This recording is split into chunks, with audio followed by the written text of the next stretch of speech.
This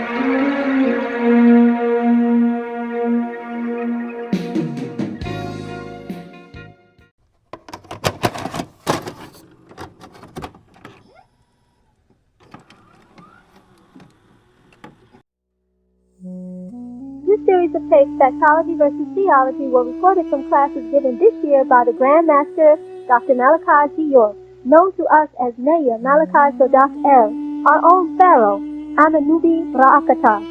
These tapes were released in part so that you may listen and learn the profound facts as taught by the man of this hour. And now, listen to the dynamic teachings of the Grand Master, Naya Malachi Z.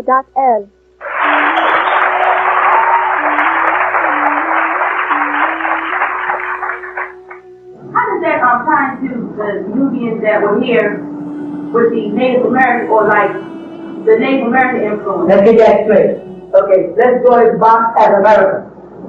And let's draw it as South America, straight on down to Tripoli, and then out of the Caribbean. Correct? Let's call this Africa. Okay? And Madagascar. With me? Okay. Let's call this Israel. Call that Saudi Arabia. And let's go straight over this, 2 rivers, Persian Gulf. Then it goes down like this, here, Caucasus Mountains. You got that? Mm-hmm. Right. So we move from the tip of California over this way, we have what's referred to as the Pacific Ocean. Right? Yes. Over here, we have the Atlantic Ocean. And over here, we have the Indian Ocean. Right? Yes. Yeah. Okay. Over here is China. China is directly across from California. A short journey. However, if you are going to leave the United States to go to the Far East, as they call it, they will make you fly from over here in America, New York, Kennedy Airport, or one of the international airports, all the way across to Europe, port in a European country, and then fly over, port to another European country, and then fly over to the Far East. And then I'll let you fly straight across. Alright? Oh yeah. What happened is, the people on this part of the land, called America, this other part was called Mexico. Right? This is called Atlantic. Got that? Yes. This was called, South America was called a Mexico. And all the out of the Caribbean, all the part of it, straight down was called a Yucatan. It's the Sicily. You understand? This land was called Sudan, or Shoda. You follow that? This, the Red Sea, or Reed Sea, did not exist, and this was all one piece. Later became known as the land of Sheba, or Kush. Straight up to the Persian Gulf. With me? Okay. So far. Okay. Now, the indigenous people of Atlantis were you, all that. The Mexican later became known as Mexico. They were your Mayan and your Zoroastrian. All of these people were dark black skin, big lips, big nose, and nappy, kinky hair. Not straight, not curly. Right? Understand? All right. Back then, this was all together the Greeks and the Mizraimites or Chemites from the word Ham referred to that as a land in the west in the book called Coming Forth by Day, the Egyptian Book of the Dead, which I have finished translating as a whole, and you'll have that in a hard cover.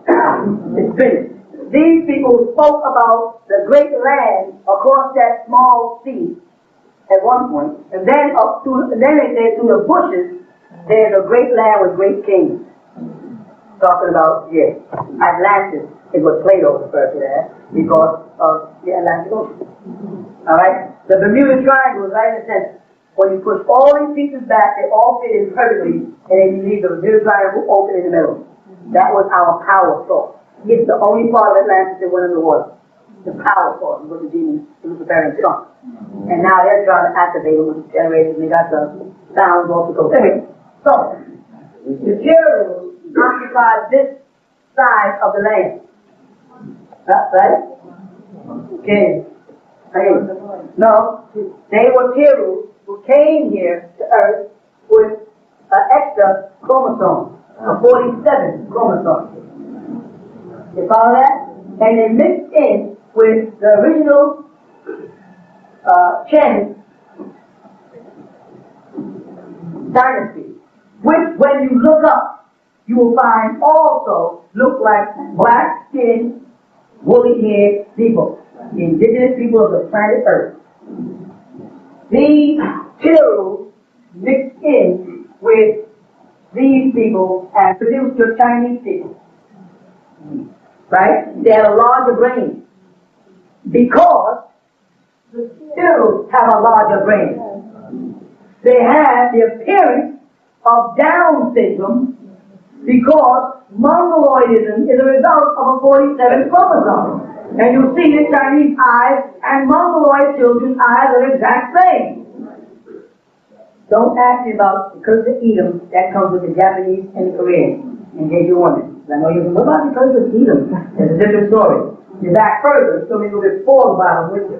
You with me? Okay. Eventually, the power of the Mongols caused the cherubs in China to go beneath the ground. In China, they have underground tunnels that are fantastic. And if you go to Disney World, and you go into Epcot, and go into China, there's a big temple, the original Chinese temple. You go in there and they show you a round screen, and the man who's narrating from China takes you into the underground tunnel right there, and he shows them to you.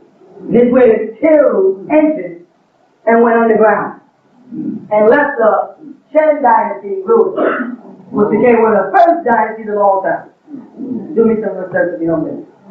Got it?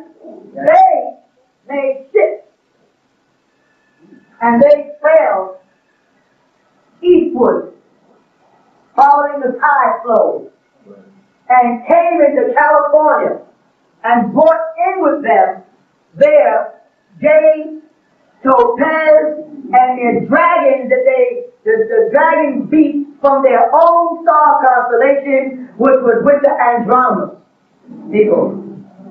You understand? Same being. They came in and brought that to the shores of California. That's why you notice that the Native Americans have what they call the magic fan. Medicine they make. They take fine fan of different color, they draw these little magic talismans. And the same thing the Chinese do. The dragon dances, the feather, the same thing. The mask, the coloring of the faces, the stone, the fine ivory work, the jade work, the topaz. All of this is the exact same culture. Now, the cherubs mixing in with them, having no hair, because their chemistry, their chemical substance is different, produce hollow hair. Each strand of hair is hollow, something not of this earth. They're bald. All Chinese people aspire to curl their hair.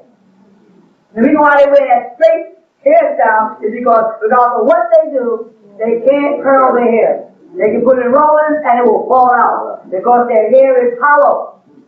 Are you with me? Yeah. When these people sailed over to this country, California, they encountered the indigenous people of this land. By the time they came here now, they were no longer black or dark-skinned Moors by nationality with woolly hair, but they were a yellowish cream color with straight hair and Mongoloid or slanted eyes. A larger brain, and a more condensed body, as the people of the Chen dynasty were short men. That goes to another story, right? Alright. They came here. They sailed back and forth, bringing their culture. Finally, one of them named Ho Chen sailed over here on an expedition to this new land. Meanwhile, other stuff is going on over here. On the other side, I ain't even talking about it. When he got here, he encountered the Almac. They were dying out because there was not enough for them to sail there to survive, and their ship crashed and they couldn't get back across. But what they did is the Almac allowed them to marry their daughters to produce their seed. The mixing in with their daughters produced what's called the Native American today. And the Native American today also has hollow hair, like the Chinese. And if you look at the Native Americans, they range from black or African looking all the way to Oriental looking. Some Mexicans look just like the Chinese. Now, then you have another group of Native Americans that look like East Indians, like some of the Seminoles in Florida. Yes, because later on, East Indians crossed all the way up to the Bering Strait, came down, and mixed in with Native Americans, producing your Eskimos, who are a little darker in complexion. And then they kept on moving down, and stuff broke off into tribes by incident. Miss Pierce, meaning my nose is pierced. Seminole, meaning to run away. Creek, meaning we traveled the route of the creek. Blackfoot, meant I walked through the black swamps of the Carolinas. They became named by incident, because they all were of the same family. Now they had various shades, various features, and some of their heads were less than hollow. Some were flat, some were curled, and some you have was called your Native Americans. They are not the original people of this land. They met the people when they got here, who were you, Moors, all that. The original people here. On the other side, you'll find that back then, Africa, South America, all the way to Chile was all one land that we lived on. And the people over there in Europe referred to it as Atlantis, that great place. Egypt was inclusive in it. You understand that? The Greeks today will tell you, we got all our knowledge from Africa.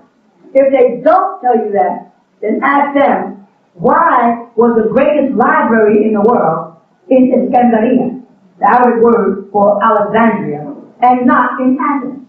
Why do you have your greatest library in Egypt, up near the Mediterranean Sea, and not in your own country? Because all the knowledge that the Greeks and their philosophers got, they got it from Moors who educated them, who were called Hamites. Hamite is nothing but a derivative of Ham, which takes it back to Mizraim, which takes it back to Noah, which takes it back to the Tigris-Euphrates area, Mesopotamia, Chaldea, Iraq, which now they call Iraq, which is ancient Babylon. The Aryans, on the other hand, the word Aryan has nothing whatsoever to do with Caucasian. The word Aryan is the word Iran. And this goes back to ancient Hindus, the original black man. The Asiatic black man. Because he was outside of our land. And when you got outside of our land, you was on what we call the Orient, where the sun rose. Because we were in the west. So we looked over and we saw a rock come over the east. So the word Asia, the Arabic word, where they get the word Asia, means Orient, which if you look up means where the sun rays, right? So those people who lived on that side, out of our land, where Nod began, the land of Nod and the Bible, they were called Asiatic. So you had Asiatic black men from India, the Asiatics, which are the Orientals, and then the Caucasus Asiatics, which are the Caucasians. You see that? Yeah. When you ask a Caucasian, what is the white race, he can't tell you. He uses the word white race in order to engulf many people's success. to make himself appear to have done something over this period of 6,000 years. When in actuality, when you isolate them by name and put them in the genes, you'll find they've done nothing. So when you meet one of them and they say, we Europeans, you say, we Europeans? What country are you from? And they say, French. Say, well, the British don't like the French. So the contributions of Britain has nothing to do with the contributions of the French. And the Germans don't like the British or the French. And the Irish don't like the British, the German, or the French. So let's break you back down into individual tribes and families. And then let's see what you have contributed. And the answer is, as Hitler would say, zilch. Nothing. You understand? So Hitler the Kook set out to unify all of Europe so that they can say, we as a white race, we did this and we did that. But the other part of the Caucasian family was not in agreement with Hitler's principles of the New World Order, opposed him, and cut off their own nose to spite their face. You follow that? Their greatest fear is extinction. And extinction only comes from racial mixing. That is a progressive gene versus a regressive gene. And we can mix with any race of people 4 generations and still be born. No race can do that. So the total concentration is on how to keep us from becoming a nationality, nation, or race, but rather make us a color and a thing. So they made many names for us: Negro, Afro, Rastafarian, Hebrew Israelite, Black Muslim, Muslim, Sunni, Shiite, Colored, Coon, Stain, Jigaboo, Horse Monkey, Yardie, Birdhead, nigger. But they won't call you more. And they make you a thing so they don't have to classify you in legal documents, or you may demand representation in their system as a more. You may say, I'm entitled to, according to the Constitution, representation. I cannot be tried without a jury of my peers. And my peers would have to be my nationality in order to be my peers. So thus, they make you eliminate the name Moore, which is undocumented in the country, and have you calling yourself everything but Moore, so you are not entitled to the right that would link you back to the Allman and give you back the Native American title, link you back to Sudan and Egypt and give you back and link you back to Sumeria and Persia and give you back your true nationality. Because then you will be classified by race and deed and history and doctrine and Bible and Quran and Bhagavad Gita as the ancient one. By that you mean the oldest one. You'll be the Akbar of the Allahu Akbar. The oldest one. And they have in their document that they are supposed to protect the ancient one and your ancient religion. We initiated them into them rights. And the symbol you see on this here fez, here I have on my head, was the ancient symbol of the mystic war, which we gave them under the 5-pointed star, the third sun, S-U-N, because they were not there at the 6-pointed star, which was the sun only. The first sun. They are not the ancient one. When you corner them and ask them to identify themselves by race or nationality, they cannot do it. They give you locale and country. I'm a European, a Frenchman. You say, by that meaning you're from the Bronx? And then you say, and what do they consider? Where is their God? Where is their religion? Who is their God? What is their culture? Where is their poetry? Where is their art? Where is their sculpture? Where is their empire? Where is their gold? Where is their diamond? Where is their platinum? Where are they recorded in time as other than barbarians and warriors? Barbers. No, don't fall for that barber. You're not a barbarian. You're not a Berber. Don't fall for another mistake. If you approach them and say, what are you by nationality and race? And they say, I'm English. You say, you mean Anglo and Saxon? Where is their art? Poetry. Oh, well, Shakespeare was a student of the school of Hermes, Tahuti, called Thought, of ancient Egypt, as Studious was, who brought all of the doctrine here. You don't fool us, Khalil Gibran. The Persians were copying down Egyptian poetry and laughed it off as the book of the prophets. He called it the book of the prophets because he knew that all the Muslims would oppose that. Classifying Muhammad 1400 years ago as a final prophet, or Hamid Nabi, no Muslim would come near it unless they classified him as Sufi of the Mutasawwif, which is considered insane in this part of the world. Those who have left the path of the real law and have went off and became heretics to make themselves one with Allah, the Sufi. Well put together, so that when we trace back to Arab, and you say to him, who are you by race and nationality? He says, I am an Arab. And you say, show me Arab in the Torah. Show me Arab in the Injil. Show me Arab in the Zabur.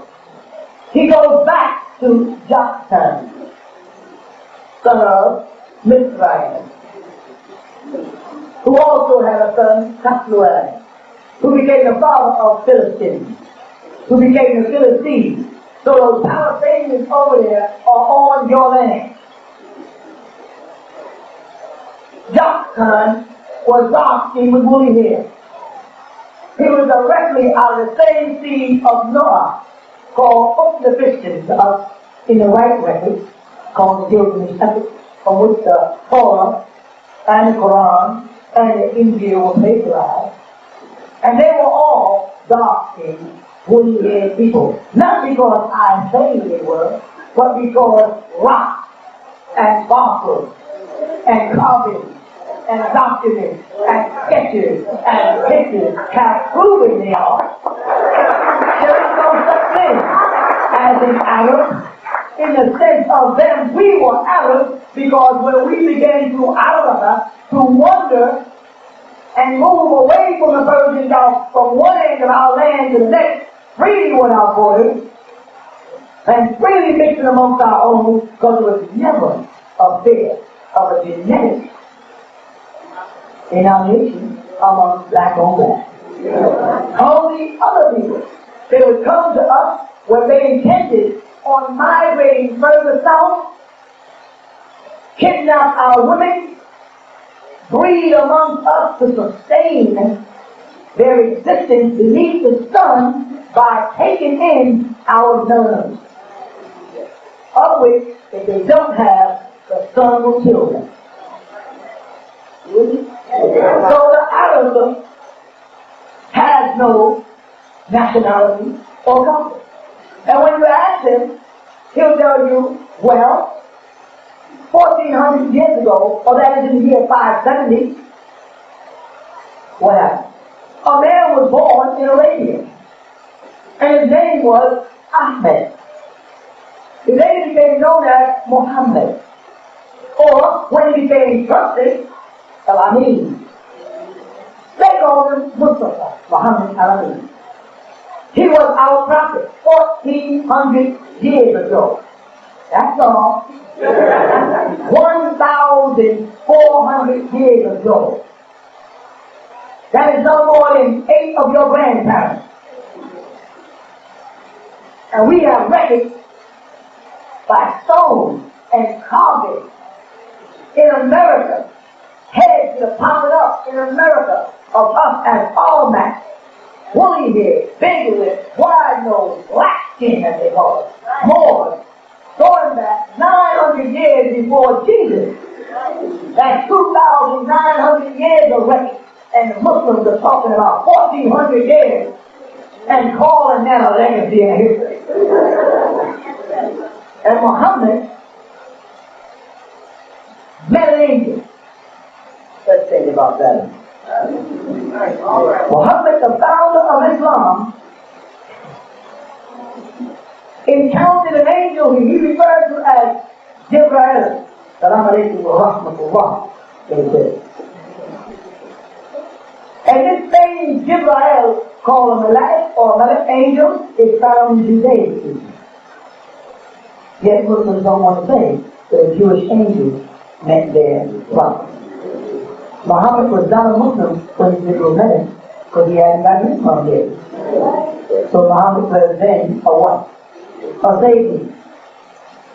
The Arabians were Zaidians at the time. Their God, Allah, is a statue. His wife was Alat, and he had 2 daughters. Of course, they put in the Quran, don't say that Allah is a statue. Of course, you write that after. Don't say that there's a Trinity. Of course, you write that 2,000 years after the Trinity. So many Islamic documents those before the Catholics had a Trinity. The Catholics already had a Trinity when the Quran made the statement, don't say Allah is a Trinity. Otherwise, they wouldn't able to make the statement. Muslims can't explain crucifixion of Jesus. They just go in the Quran. It's not crucified or made to look that way. Try to get them in the conversation to explain. They can't do it. Oh, when a Christians are wrong. How are you right with only 1,400 years of history? You know? So Muhammad, while meditating in a cave in Arabia, has a vision by what he calls the angel Gabriel. And he called him to a new religion. Right? By the year 610, Muhammad is being introduced to religious literature that can be found in the Old and New Testament, and Egyptian writings, and Persian writings. Nothing new. Thus, we give birth to a new religion. Now, a problem comes in because of the name Gabriel, and the Quran makes mention of Muhammad being like Abraham. Something they said about Jesus. Being like Abraham. So it comes up, was Abraham a Muslim?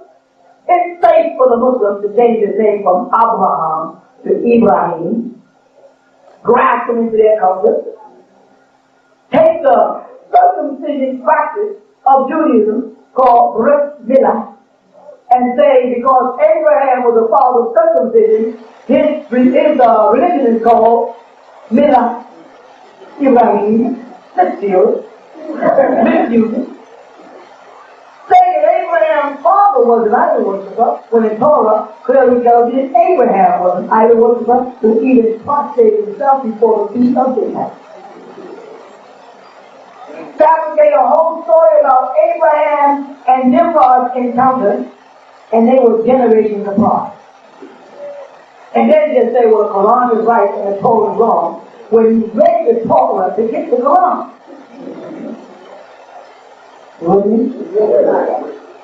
I can go on to Islam and the other things. The whole Muslims cannot identify themselves as Arabs.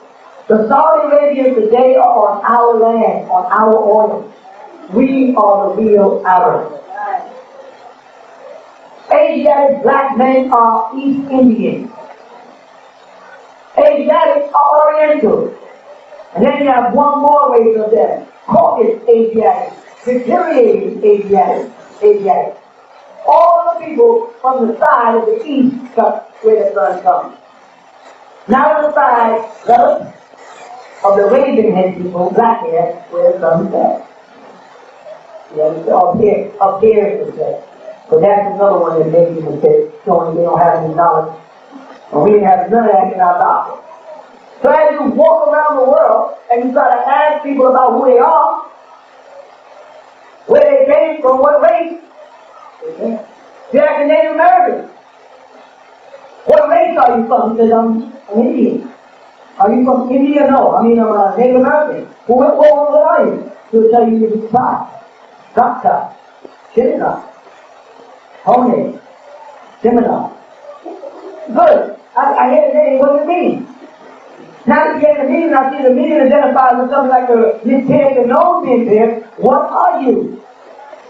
You are an Oriental. You are Chinese. In America, in our land. You follow that? When you mix with us, we allow you to maintain your culture, and we let you move south of us, and you set up a maxim. Became known as May, Zoroaster. And then when we no longer respected your culture, when they started worshiping white skin, red beard, God from the skies, like on the culture, we actually believed. And you got up and you left and went back and settled in Japan. Having been mixed with us and in Korea, some they say the Mayans just disappeared. No, we say get off our land. Because it's regret. The dragon worship and demon worship and blood sacrifices. Throwing virgins into volcanoes, and you got to go. And we built the ship for them. And we knew when the tides came in that can take a ship straight on across without sail or oar. And they sailed on back home. And if you go over to the Far East, you will find the Mayans and the Aztecs as dark-skinned, almost curly-haired Orientals. Today, they're still there. So mystery to us, mystery to you. Young brothers like Hakeem Bey, the Moorish Science Temple, and Jose Bey, Dr. Jose Bey, are all trying to get this message across. I'm wise enough to see it. I've done my homework, which is obvious. Nation of Islam. My brothers, my sisters, do your homework and come on in and join the Moorish nation and get your nationality and your identity back. Farad was not one of us.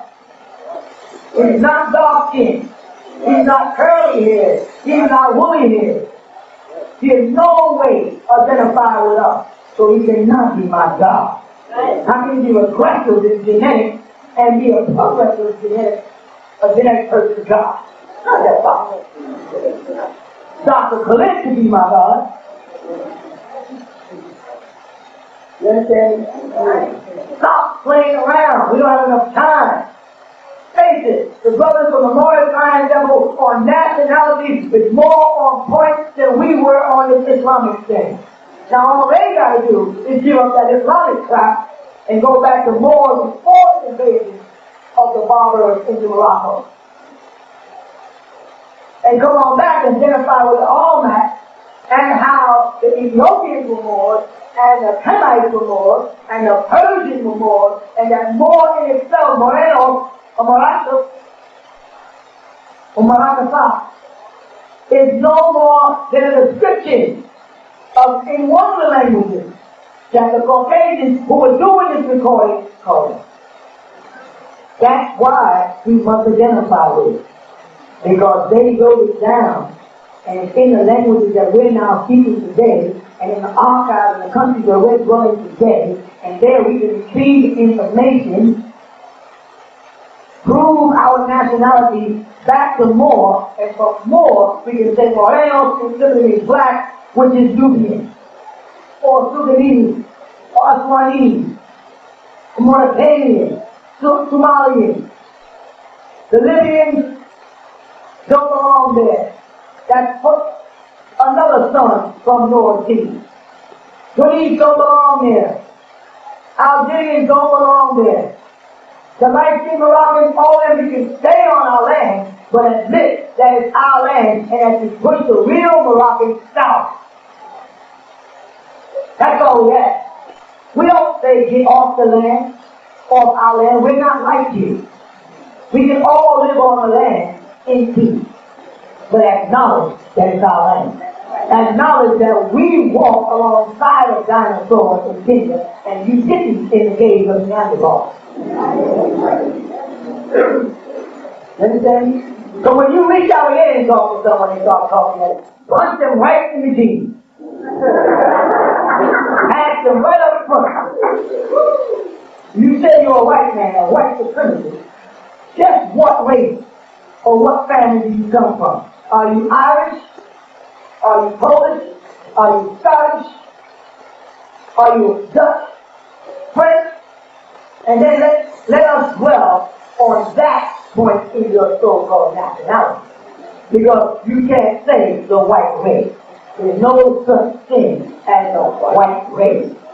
It's a mix of a whole lot of different people who don't get along, don't worship the same God, don't listen to the same music, don't even drink the same kind of beer.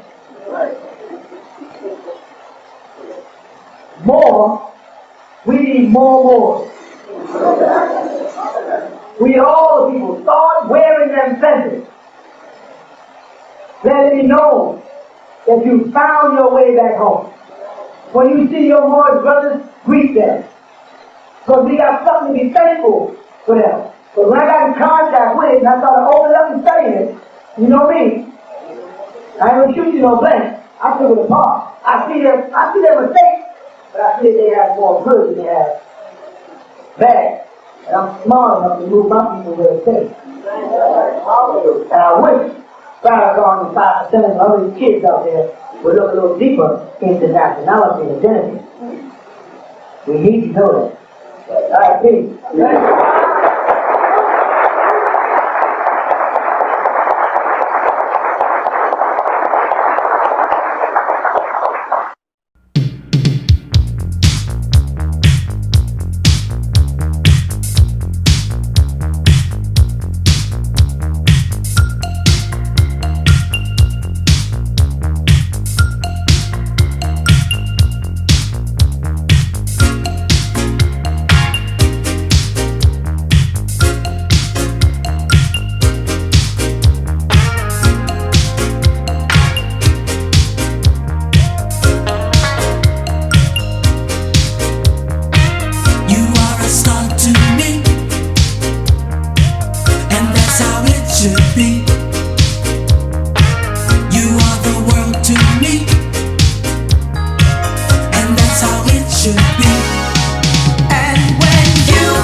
We'll have sweet wine.